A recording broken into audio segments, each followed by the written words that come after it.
Hingga kini, Polda Sulawesi Tengah masih mencari bukti pendukung lain untuk menetapkan seorang oknum anggota Polri yang diduga turut memerkosa korban sebagai tersangka. Oknum anggota Polri tersebut dilaporkan tidak terkait dengan 10 tersangka lain, sehingga polisi masih kesulitan mencari bukti tambahan.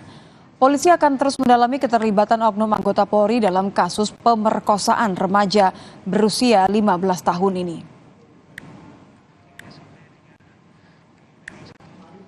Untuk menetapkan seseorang menjadi tersangka, paling tidak diperlukan ada 2 alat bukti yang sah.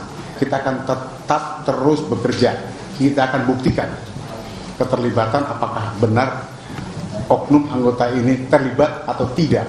Ya, tapi kalau dikatakan kenal tidak, beda cerita, itulah kenapa. Kalau yang lain, saksi-saksi lain bisa saling menjelaskan, iya. Tapi kalau ini yang satu, kita masih kesulitan. Tapi yakini, ya. Tanhana Dharma Mangrua, tidak ada kebenaran yang mendua, ya. Insya Allah terungkap.